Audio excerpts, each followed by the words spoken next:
Hello मेरे प्यारे विद्यार्थियों, कैसे हैं आप सब। आशा करते हैं कि आप सब स्वस्थ होंगे और मस्त होंगे। आज के इस क्लास में आप सीखने जा रहे हैं class 12th physics previous year question paper set 346 जेवाई के पार्ट 2 को। पार्ट 2 में आपको अत्रगुत्ती प्रश्न जो पूछे गए हैं प्रीवियस ईयर 2025 में, और जो कि बहुत ही इंपॉर्टेंट क्वेश्चन है, जो बार बार रिपीट होते हैं, उसको आज आप सीखिए एकदम बढ़िया ढंग से। और आपको ध्यान रखना है, उसको समझना है, ताकि बोर्ड एग्जाम में अगर 2026 में पूछा जाता है तो आप उसको आसानी से कर सकें। ठीक है, तो आपने इसके पार्ट 1 में क्या सीखा था, जो एमसीक्यूज क्वेश्चन आए थे उन्हें, और कुछ जो है 1 नंबर वाले जो प्रश्न आए थे उनको आपने सीखा था। और ये पार्ट 2 में आज आप देखिए, सबसे पहला जो आपका प्रश्न है वो कौन सा है। आपका जो सबसे पहला प्रश्न है ये खंड 6 का है। लघु उत्तरीय प्रश्न जो है ये है 3 का क। कौन सा है, ये है 3 का क है।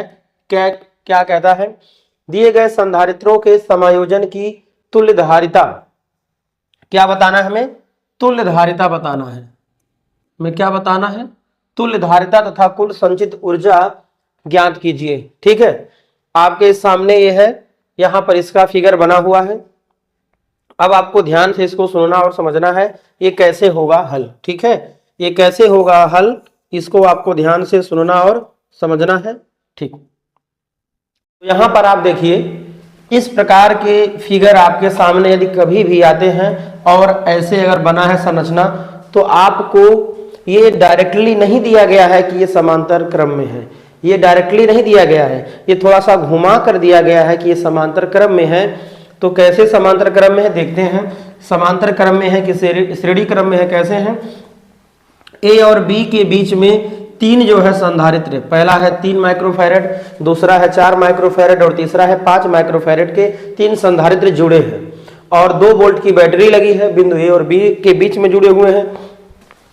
तो आप जरा देखिए, यहां पर ये जो है, ये पहले संधारित्र का पहला प्लेट जो है, ये यहां से होकर के कहां जा रहा है, यहां पे आ जा रहा है। दूसरे संधारित्र का दूसरा प्लेट यहां पे जुड़ा है। तीसरे संधारित्र का जो है पहला प्लेट यहां जुड़ा है। देख रहे हैं, पहले का, दूसरे का और तीसरे का, पहले दूसरे और तीसरे तीनों संधारित्रों का जो एक एक प्लेट है वो इस बिंदु से जुड़ा हुआ है। ठीक, और पहले संधारित्र का ये दूसरा प्लेट, दूसरे संधारित्र का एक और प्लेट, और तीसरे संधारित्र का एक और प्लेट, ये कहां जुड़े हुए हैं, ये इससे जुड़े हुए हैं। ठीक है, एक बार आप फिर समझ लीजिए ताकि आपको कोई डाउट न हो। इस वाले का पहले का एक प्लेट यहां से, दूसरे वाले का एक प्लेट यहां से, तीसरे का यहां से। ठीक है, और पहले वाले का दूसरा प्लेट ये वाला यहां जोड़ा गया है, इस वाले का यहां जोड़ा गया है, और इस वाले को लाकर कहां जोड़ा गया है, यहां पर जोड़ा गया है।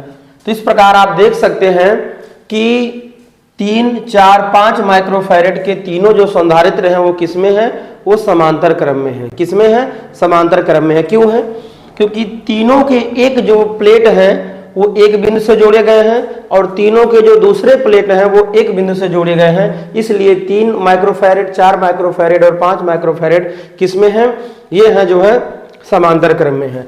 हल में हम यहां लिखेंगे, यहां पे जो है हल में हम लिखेंगे क्या, यहां लिखेंगे हल में, चूंकि ध्यान देना है 3 माइक्रोफैरड कामा 4 माइक्रोफैरड कामा 5 माइक्रोफैरड के तीनों संधारित्र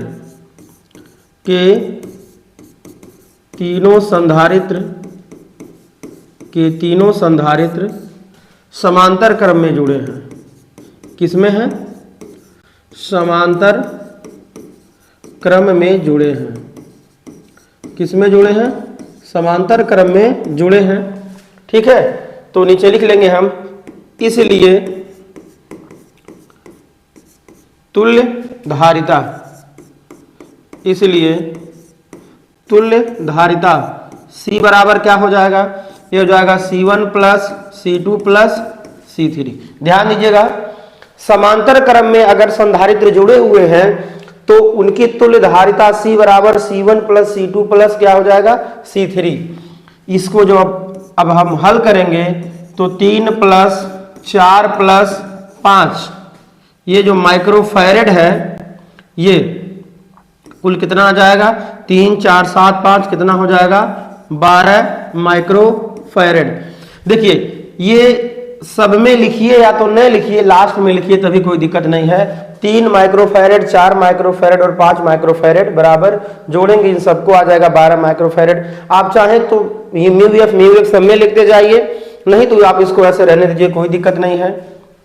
यहां तक आपका हो गया है।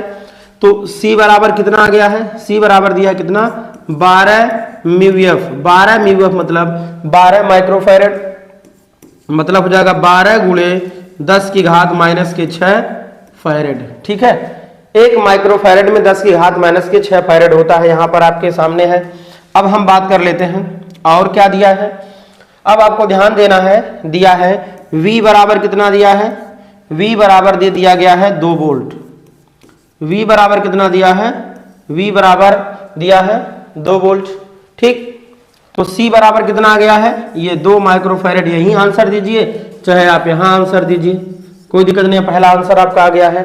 ठीक है, या इसको ऐसे भी लिख सकते हैं यहाँ पे या करके ऐसे। ठीक है, अब C हमें मिल गया है, V दिया है, तो बोला है कुल संचित ऊर्जा, तो नीचे लिख लेंगे हम यहाँ पे नीचे लिख लेंगे हम, इसीलिए कुल संचित ऊर्जा क्या लिखेंगे हम, कुल संचित ऊर्जा क्या लिखेंगे हम, कुल संचित ऊर्जा। और कुल संचित ऊर्जा का जो फार्मूला होता है U बराबर होता है हाफ CV² के। कुल संचित ऊर्जा का फार्मूला कितना होता है, U बराबर हाफ CV² के। को हम कितना लिखेंगे 1/2 हो जाएगा गुणे C का वैल्यू कितना दिया है, ये दिया है 12 गुणे 10 की घात माइनस के हो जाएगा 6 गुणे, और V का मान कितना दिया है, V का मान दिया है 2, तो यहाँ कितना कर देंगे हम, 2 का हो जाएगा स्क्वायर, 2 का हो जाएगा स्क्वायर। 2 6 का कितना होता है 12 होता है।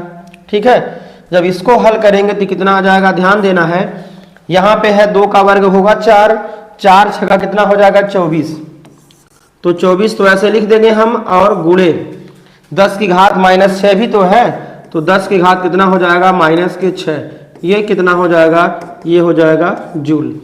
या आप इसको ऐसे भी लिख सकते हैं, यहाँ पर आप बराबर करके ऐसे भी लिख सकते हैं, U बराबर में कितना हो जाएगा 2.4 गुणे, यहाँ दशमलव है, इसको इधर करेंगे तो हो जाएगा 10 की घात, देखिए 0.24 है, ये समझिए, दशमलव इधर खिसकाएंगे, एक पावर क्या होगा, एक पावर, ये दशमलव उधर है, जब दशमलव हम बाईं ओर लाएंगे तो एक पावर क्या होगा, कम हो जाएगा, तो 10 की घात कितना हो जाएगा माइनस के 5 जूल आंसर। कितना हो जाएगा 10 की घात माइनस के 5 जूल आंसर। ठीक है, तो इस प्रकार प्रश्न संख्या 3 के पहले का हल यहाँ पर आपके सामने है। ठीक है, तो ध्यान देना है, बहुत बारीकी से देखना है कि ये 3 4 5 जो माइक्रोफैरेड के जो संधारित्र हैं ये किस में जुड़े हैं, तीनों समांतर में है। कैसे जुड़े हैं मैंने आपको बताया है कि तीनों का एक सिरा एक बिंदु से जुड़ा है और दूसरा सिरा जो है दूसरे बिंदु से जुड़ा है। जब ऐसे जुड़े होते हैं तो जो किस में होते हैं,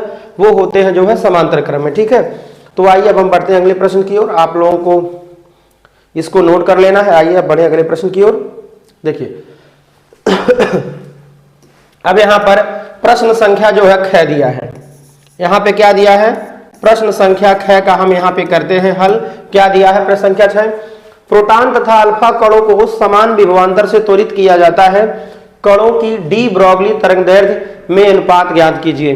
डी ब्रॉगली तरंगदैर्घ्य का अनुपात बताना है। ठीक है, तो सबसे पहले हमें लिखना होगा क्या, ध्यान देना है, यहाँ पे हम लिखेंगे प्रोटॉन का द्रव्यमान। यहाँ प्रोटॉन का द्रव्यमान कितना होता है, प्रोटॉन का जो द्रव्यमान होता है, ध्यान देना है, ये प्रोटॉन का द्रव्यमान एम ई बराबर कितना कर लीजिए, एम पी कर लीजिए, सॉरी, चलिए एक बार फिर से हम लिख देते हैं यहाँ पर। चलिए, प्रोटॉन का द्रव्यमान ये एम पी बराबर कितना है, मान लीजिए एम है। ठीक है, प्रोटॉन का द्रव्यमान ये एम पी बराबर कितना है, एम है। यहां लिख लेते हैं अल्फा कण का द्रव्यमान, ध्यान देना है, अल्फा कण का द्रव्यमान, अल्फा कण का द्रव्यमान, ये यम अल्फा कितना होता है, ये होता है 4m।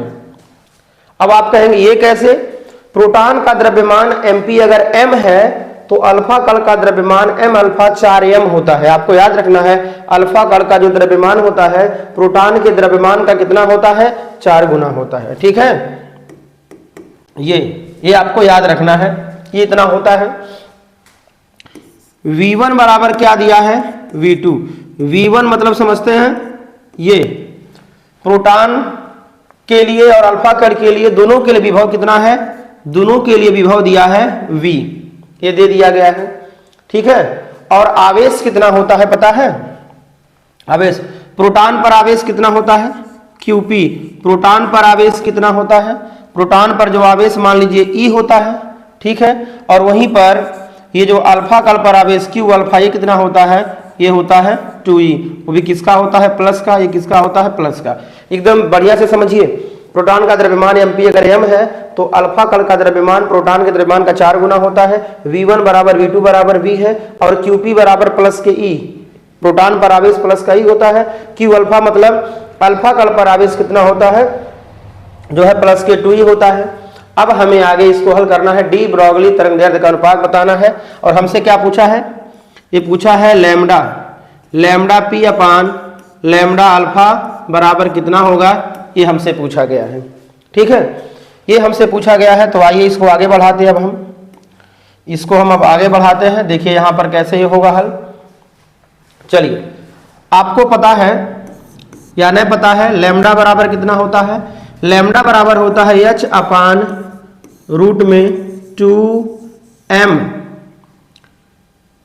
eV होता है।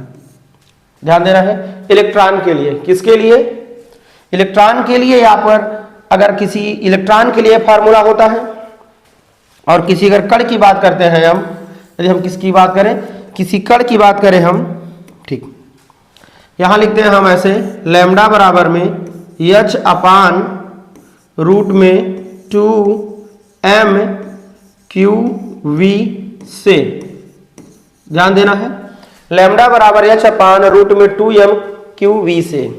ठीक है, ये फार्मूला होता है, ये कहां से आता है, यहां से होता है, लैम्डा बराबर h अपान रूट में होता है 2mk, और 2mk को हम क्या लिख सकते हैं, रूट में 2mqv लिखते हैं। ठीक है, इसको आपको याद रखना होगा, इतना होता है, तो वहीं से आया है। अब तो आप जरा ध्यान दीजिए, इसीलिए इसको हम क्या लिख सकते हैं, तो इसलिए आपको ध्यान देना है, यहाँ पे लैम्डा p बराबर क्या हो जाएगा, लैम्डा p बराबर हो जाएगा h अपान रूट में कितना हो जाएगा 2m। ठीक है, इसके लिए q की जगह पे e हो जाएगा, यहाँ पर कितना हो जाएगा v, क्योंकि इसके लिए दोनों के लिए v समान है, इतना हो जाएगा। ठीक है, इसको हम नाम देते हैं समीकरण फर्स्ट, और यहाँ ध्यान देना है, लैम्डा अल्फा कितना हो जाएगा, ये हो जाएगा h अपान रूट में 2, अब देखिए ये हो जाएगा 4m इंटू कितना हो जाएगा, ये e की जगह पे हम भरेंगे, q की जगह पे कितना हो जाएगा 2 हो जाएगा, और यहाँ पर भी क्या हो जाएगा, ये हो जाएगा v। इसको क्या नाम देंगे हम, इसको नाम देंगे समीकरण सेकंड, यहाँ पर आपके सामने है। ठीक है, तो ये लैम्डा p के लिए, ये मतलब प्रोटॉन के लिए तरंगदैर्ध्य डी ब्रॉगली तरंगदैर्ध्य, और अल्फा के लिए डी ब्रॉगली तरंगदैर्ध्य यहाँ पर आपके सामने है। एक काम करते हैं, समीकरण 1 में समीकरण 2 से क्या करिए, आप भाग कर दीजिए। समीकरण 1 में समीकरण 2 से भाग देने पर, समीकरण 1 में समीकरण 2 से भाग देने पर ध्यान देना, कितना आ जाएगा, लैम्डा p अपान लैम्डा अल्फा बराबर क्या हो जाएगा। देखिए जब इसमें भाग देंगे इसका, तो जानते हैं क्या होगा, देखिए क्या होने वाला है, ध्यान देना है, यहाँ पर h अपान कितना हो जाएगा, रूट में हो जाएगा 2m e और v, भाग देते हैं ऐसे, इधर वाले को ऐसे कर लेते हैं, इधर वाले को ऐसे कर लेते हैं, h अपान कितना हो जाएगा, ये हो जाएगा 2 दूना 4, दूना कितना हो जाएगा 2, 2 चौका 8 चौका दो चौका 8, दूना कितना हो जाएगा 16। ये रूट में कितना हो जाएगा, रूट में हो जाएगा 16 ME और V। ठीक है, आइए तो लैम्डा P अपान लैम्डा अल्फा बराबर क्या हो जाएगा, H अपान रूट में कितना हो जाएगा 2MEV। भाग का होता है गुणे, ये ऊपर उलट जाएगा, उलट जाकर कितना आ जाएगा, रूट में आ जाएगा 16 का वर्गमूल 4 हो जाएगा। ये हो जाएगा कितना, ठीक है 16 का वर्गमूल कितना हो जाएगा 4 हो जाएगा। तो इसको हम 8 कर सकते हैं ऐसे, 4 MEV कर लीजिए अपान कितना हो जाएगा H। H से H कैंसल, इससे कितनी बार में कटेगा, रूट में 2 बार में कट जाएगा। तो बताइए कितना आ गया है। यहाँ पर इसको हल करने पर लैम्डा P अपान लैम्डा अल्फा का मान कितना आ गया है, ये आ गया है 4/√2। 4/√2 आ गया है, आपके सामने है। ठीक, हल करते हैं तो कितना हो जाएगा, इसको हम 4√2 का ऊपर नीचे हम कर देते हैं गुणा। क्या करेंगे हम, √2 का ऊपर नीचे कर देंगे गुणा हम, तो कितना हो जाएगा, इस प्रकार हो जाएगा हल। इसको हल करेंगे हो जाएगा 4√2 बटे कितना हो जाएगा 2, 2 दूना कितना हो जाएगा 4, कितना आ जाएगा 2√2 आंसर। ठीक है, कैसे हुआ, 4/√2 को इसको हल करेंगे, √2 को ऊपर नीचे गुणा करेंगे, आपके सामने यहाँ पर हल हो जाएगा √2 गुणे √2 हो जाएगा 2 और ऊपर 4 है, 2 दूना 4, 2√2 हो जाएगा आपका आंसर। ठीक है, ये प्रश्न बड़ा है नहीं है, इसका हल बड़ा नहीं है, आपको समझाने के लिए मैंने इसको थोड़ा लॉन्ग इस टर्म किया है ताकि आप इसको जब समझ जाएंगे तो एग्जाम में आप आसानी से लगा कर आएंगे। क्योंकि बहुत से बच्चे होते हैं जो इतनी गहराई से नहीं पढ़े होते हैं, एग्जाम से पहले जब एग्जाम आता है तो पढ़ना चाहते हैं हमें सब जानकारी हो जाए, इसलिए मैंने आपको बताया है ताकि आपको ये फार्मूला डी ब्रोगली तरंगदैर्घ्य का फार्मूला कौन सा आपको ये पता रहेगा, तब आप आराम से कर लेंगे। ठीक है, आइए अब हम बढ़ते हैं अगले प्रश्न की ओर। गय को समझते हैं क्या है। प्रश्न संख्या जो गय है वो है, प्रदर्शित परिपथ में ए व बी बिंदुओं के बीच तुल्य प्रतिरोध ज्ञात कीजिए जब, पहला है VA is greater than VB, दूसरा है VA is less than VB। ये दिया है, दोनों ही स्थितियों में हमें A और B बिंदुओं के बीच तुल्य प्रतिरोध बताना है। तो आइए हम लेते हैं यहाँ पर गय वाले का पहला जो है हम लेते हैं, ये क्या बोला गया है, इसको हम करते हैं हल। तो ध्यान देना है यहाँ पर VA is greater than VB है, ध्यान देना है यहाँ पर VA is greater than VB है। ठीक है, इसको हम लिख सकते हैं ऐसे, चूंकि यहाँ क्या लिख लेंगे हम, यहाँ लिखेंगे चूंकि VA is greater than VB, अर्थात बिंदु A पर विभव जो है ज्यादा है B पर जितना विभव है उससे, तो इसलिए ये वाला जो होगा ना, ये वाला जो होगा P, जो P क्षेत्र होगा ये किससे जुड़ा होगा, ये पॉजिटिव वाला होगा, ये वाला क्या होगा, ये निगेटिव वाला होगा। ये P जो है प्लस से जुड़ा होगा और N जो है माइनस से जुड़ा होगा, तब जाकर के क्या होगा, अग्रदिशिक होगा। ये क्या होगा, ये होगा अग्रदिशिक, ध्यान देना है, ये क्या होगा, ये होगा अग्रदिशिक। अग्रदिशिक कब होता है संधि, जब P वाला पॉजिटिव से और N वाला निगेटिव से जब जुड़ा होता है तब होता है अग्रदिशिक। और अग्रदिशिक होने पर धारा क्या होती है, इधर से होकर के धारा ऐसे बहना शुरू करती है और वहां तक पहुंचती है, पूरे परिपथ में धारा बहती है। कब, जब अग्रदिशिक होता है तब। और कब होगा अग्रदिशिक, यदि P वाले सिरे पर विभव ज्यादा है तो अग्रदिशिक होगा, N वाले पर विभव ज्यादा है तो क्या होगा, पश्चदिशिक होगा। आपको थोड़ा नोट करना है, यहाँ पे आप एक बात हमेशा नोट कर लीजिएगा, नोट, जो P क्षेत्र होगा और ये N क्षेत्र जो दोनों है, अगर P वाले पर क्या है, विभव जो है ज्यादा है किस पर, N वाले से, तो क्या होगा, वो होगा अग्रदिशिक। क्या होगा, अग्रदिशिक, किसी भी प्रकार का हो। ठीक है, और यदि P वाले पर, P क्षेत्र पर विभव क्या है, कम है किसकी अपेक्षा, N की अपेक्षा, तो क्या होगा, वो होगा पश्चदिशिक। क्या होगा, ये होगा पश्चदिशिक। ठीक, जैसे मान लीजिए यहाँ पर इधर वाले पर माइनस के 3 दिया हो और इधर कितना दिया हो, इधर दिया हो माइनस के 5, तो कौन बड़ा है, ये वाला बड़ा है ना। तो इसलिए तब अगर ऐसा परिपथ मिलेगा तो क्या होगा, अग्रदिशिक होगा। अगर यहाँ पर ऐसे हो जाए, इस पर मान लीजिए 2 वोल्ट हो, यहाँ पे 3 वोल्ट हो, इधर वाले पर ऐसे, तब क्या होगा, तब यह है पश्चदिशिक होगा। ठीक है, इसको आप याद रखिएगा। अब आइए हम बढ़ते हैं आगे के प्रश्न की ओर। देखिए, तो अग्रदिशिक होगा तो नीचे लिख देंगे हम, अतः यहाँ पे लिखेंगे, यहाँ पे हम क्या लिख देंगे, यहाँ पे लिख देंगे हम अतः संधि, अतः संधि अग्रदिशिक होगा। संधि क्या होगा, अग्रदिशिक होगा। तो संधि है वो क्या होगा, संधि अग्रदिशिक होगा। ठीक है, तो धारा कैसे बहेगी, धारा जो है इधर P वाले क्षेत्र से होते हुए ऐसे होकर N वाले क्षेत्र में प्रवेश करेगी, तो धारा अग्रदिशिक होगा।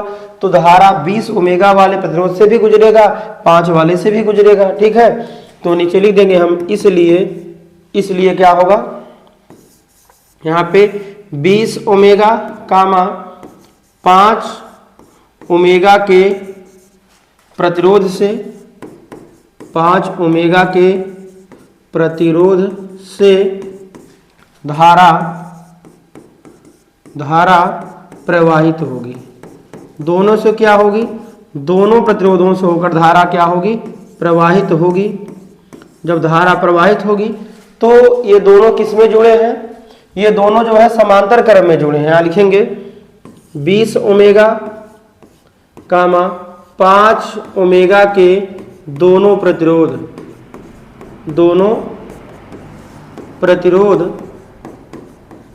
किस में जुड़े हैं, समांतर क्रम में जुड़े हैं। किस में जुड़े हैं, समांतर क्रम में जुड़े हैं, समांतर क्रम में जुड़े हैं, समांतर क्रम में जुड़े हैं।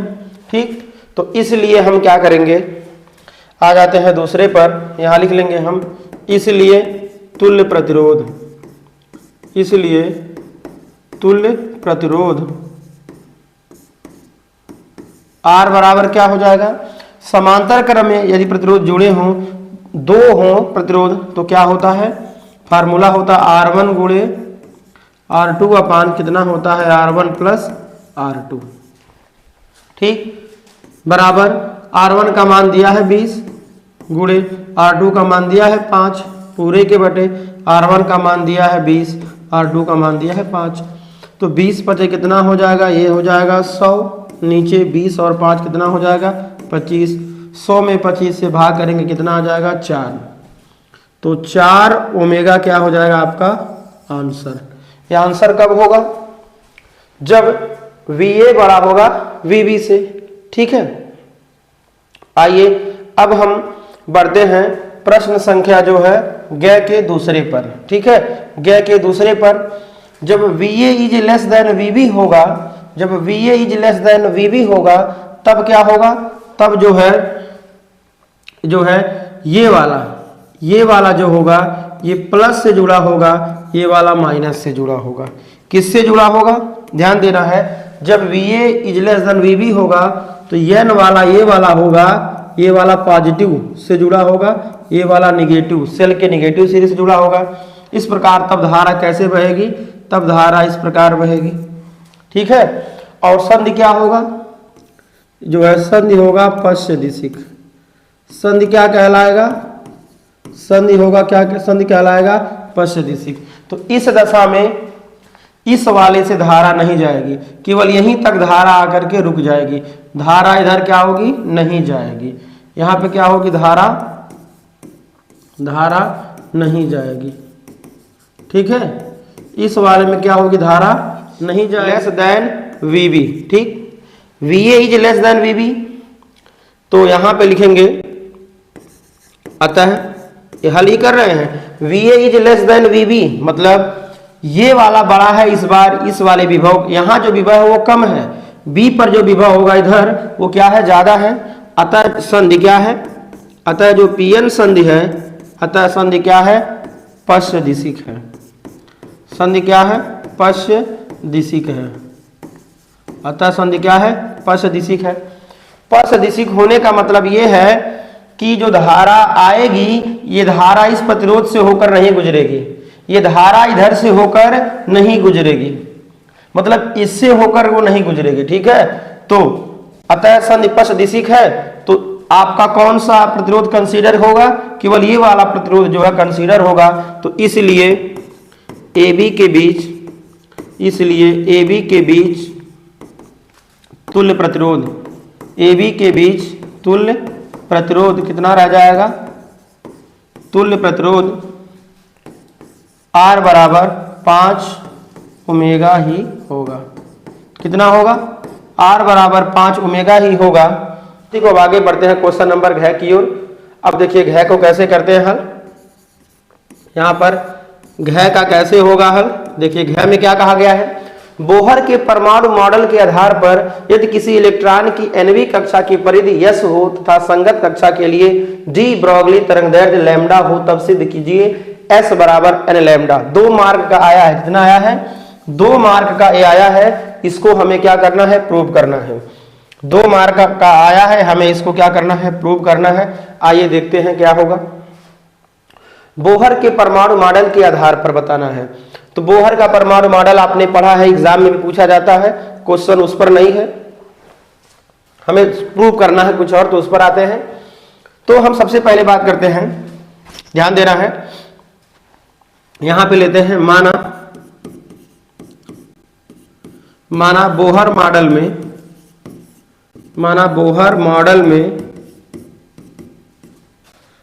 मॉडल में कक्षा की त्रिज्या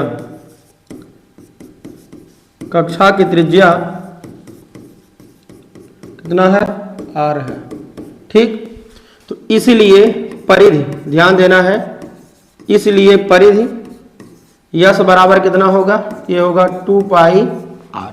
माना बोहर मॉडल में कक्षा की त्रिज्या कितनी है, R है, इसलिए परिधि यस बराबर कितना होगा, ये 2 पाई R होगा। ठीक है, अब आपको ध्यान देना है, अब बोहर के मॉडल के अनुसार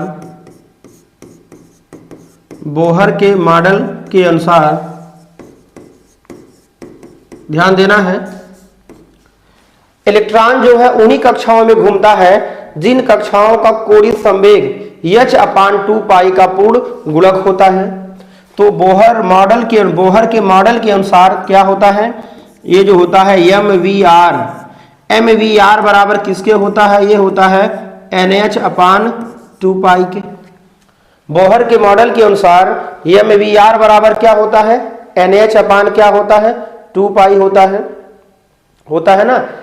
NH कितना होता है, 2 पाई होता है, जहां पर n क्या है, क्वांटम संख्या है, या n का मान 1 2 3 4 5 n कक्षकों की क्या है, संख्या है।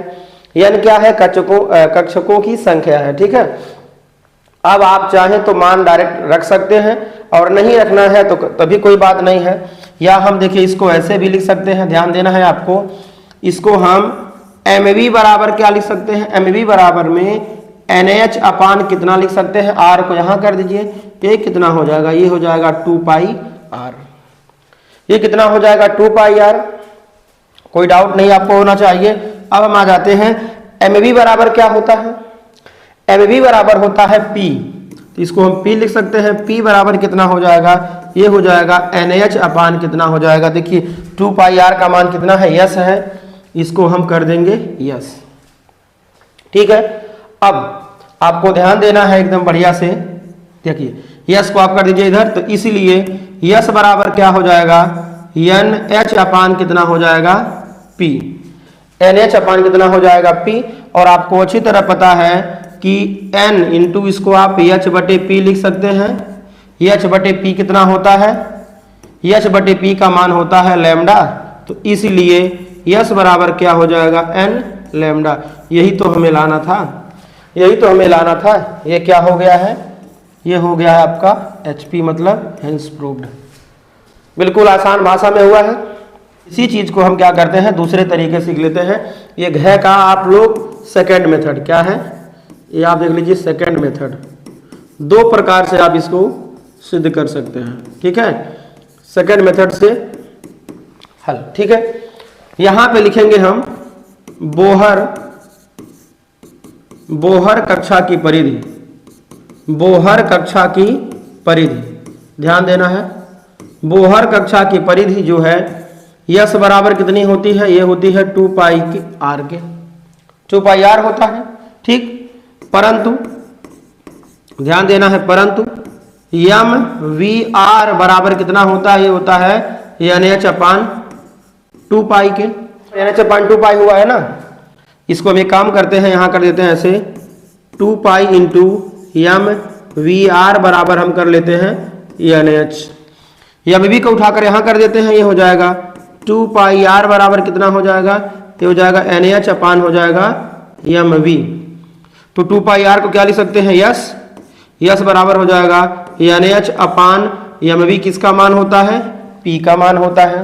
और आपको ध्यान देना है, यन रहने दीजिए, एच अपान इसको पी लिख सकते हैं, और एन अपान पी का मतलब समझते हैं, सॉरी एच अपान पी का मतलब लैम्डा होता है। तो इस प्रकार यहाँ पे कितना आ गया है, इसलिए यस बराबर कितना हो गया है, एन लैम्डा। यही तो हमें लाना था, ये क्या हो गया है, ये हो गया है एच पी अर्थात हेंस प्रूव्ड। ठीक है, इस तरीके से आप इसको हल कर सकते हैं। तो आज के लिए बस इतना ही। Thanks for watching my video.